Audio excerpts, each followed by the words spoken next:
की कार्रवाई भी की जा रही है सर, क्योंकि बार बार जो है सोशल मीडिया पर अगर रवि आजाद कह रहा है कि पुलिस और जो है जेपी दलाल उसको फंसाने का लगातार प्रयास कर रहे हैं, तो इस मामले में किस तरह से आगे इंटरव्यू किया जा रहा है? देखिए, ये बहल थाने में जब मुकदमा दर्ज हुआ था तो ये घटना 8 तारीख से स्टार्ट हुई थी, तो 12 तारीख को एफआईआर उसमें रजिस्टर हुई। उससे पहले इसमें एक और चैप्टर था कि पहले जब ये इस गाड़ी की दूसरी गाड़ी के साथ झगड़े की एक एफआईआर दर्ज की गई थी, लेकिन उसमें बाद में कुछ और मोड़ आया। इवेंचुअली जो विक्टिम है उन्होंने आके अपनी एफआईआर दर्ज कराई। उन्होंने एफआईआर में काफ़ी गंभीर आरोप जो किसान नेता उसके खिलाफ लगाए थे। पुलिस ने बहुत ही निष्पक्षता के साथ इसमें अपनी इन्वेस्टिगेशन स्टार्ट की थी, और उसमें जो भी व्यक्ति सबसे पहले उस गांव में 8 तारीख की घटना में रवि की गाड़ी में थे, उनको पुलिस के द्वारा कल गिरफ्तार किया गया है।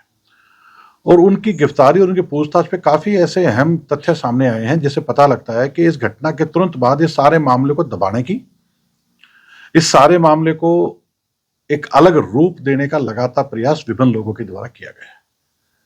मामला एक नाबालिग बच्ची के साथ जबरदस्ती का था। मामला एक दलित बच्ची के साथ गलत कार्य का था, जिसको लोगों ने अपने अपनी नज़र से देखना स्टार्ट कर दिया। उन लोगों के क्या विचार हैं क्या नहीं, इस बात में मेरा बहुत ज़्यादा कमेंट करना नहीं बनता, लेकिन मेरा एक बात क्लियर कट है कि कोई भी किसी नाबालिग बच्ची के साथ, किसी दलित बच्ची के साथ कुछ गलत करेगा तो उसको भुगतना पड़ेगा। तो अभी इसमें 3 आदमी इसमें गिरफ्तार हुए हैं। उनकी पूछताछ में काफ़ी ऐसे अहम तथ्य सामने आए हैं कि सबूत के साथ छेड़छाड़, सारी कहानी को डिफरेंट मोड़ देना, विक्टिम और उसके परिवार के ऊपर पंचायत का माहौल बना के दबाव डालना कि वो पीछे हट जाएं, ये काफ़ी ऐसी चीज़ें आई हैं। तो और भी इसमें जो साक्ष्य इकट्ठे होंगे, एक एसआईटी इसमें बनाई गई है जो कि डीएसपी सिवानी श्री आर्यन चौधरी और उनके साथ एक लेडी इंस्पेक्टर और एसएचओ बहल, इनकी अध्यक्षता में की जा रही है। वो अपनी इन्वेस्टिगेशन कर रहे हैं, जैसे तथ्य आएंगे वो कार्रवाई करेंगे। इन्वेस्टिगेशन चल रही है।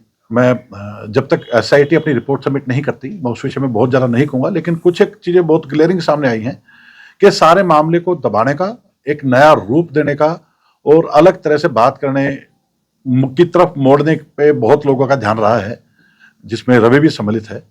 और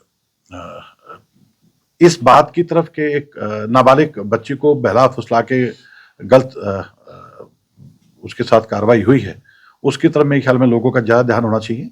बच्चियां सबके बराबर होती हैं, उसमें आप ये नहीं कह सकते कि ये ऐसा है वो ऐसा है। तो वो एक इन्वेस्टिगेशन चल रही है। Let SIT complete its investigation, और जो भी इसमें किसी तरह की भूमिका अदा करता होगा उसको अकॉर्डिंगली उतनी ही सजा उसको दी जाएगी। पीड़ित परिवार है जो डरा सहना हुआ है, वो कह रहा है कि नामजद आरोपी जो है रवि आजाद है, उसकी अब तक गिरफ्तारी नहीं हुई, 10 दिन हो गए। मैं आपको फिर एक बात रिपीट करूंगा, एसआईटी अपनी इन्वेस्टिगेशन कर रही है, उनको इन्वेस्टिगेशन करने दीजिए। ठीक है, बात ये आपकी ठीक है कि इस घटना को 12 तारीख के बाद आज करीब 8-9 दिन हो गए हैं एफआईआर दर्ज होने के बाद, लेकिन एसआईटी बना रही है और एसआईटी बहुत ही गंभीरता के साथ अपनी इन्वेस्टिगेशन कर रही है। तो मुझे नहीं लगता कि जब तक वो अपनी इन्वेस्टिगेशन कंप्लीट कर लें तो किसी तरह की बात मुझे इस विषय में बोलनी चाहिए। सर, एक अहम बात, प्रारंभिक तौर पर रवि आजाद ने खुद पंचायत में कहा था कि उसकी गाड़ी इन्वॉल्व नहीं थी, एक्सीडेंट हुआ था, लेकिन उसके बाद रातों रात गाड़ी को दुरुस्त करवाया गया था। उसके बाद अब कल एक वीडियो जारी करके कहा है कि उसकी गाड़ी जरूर वो लेकर के गया था, उसका ड्राइवर लेकर के गया था। उसके बाद कहानी को पलटा गया। देखो यार, ये हम सभी जानते हैं, एक झूठ को छुपाने के लिए 100 झूठ और बोलने पड़ेंगे, ये वही कड़ी चल रही है। तो मैं इसको बात को विराम देते हुए एक ही बात कहूंगा कि अपराधी को इतना बड़ा आदमी नहीं होता कि उसके बारे में इतनी बातें की जाएं। उसने जो काम किया, जो कुकृत्य किए हैं, उसकी सजा उसको कानून देगा। एक सवाल सर, रवि क्या जांच में सहयोग कर रहा है? मैं आपको फिर कह रहा हूँ, एसआईटी को इन्वेस्टिगेशन करने दीजिए। Let SIT complete its investigation. जो भी तथ्य आएंगे आपके साथ साझा किए जाएंगे, प्रेस नोट इश्यू किया जाएगा। हाँ, थैंक यू।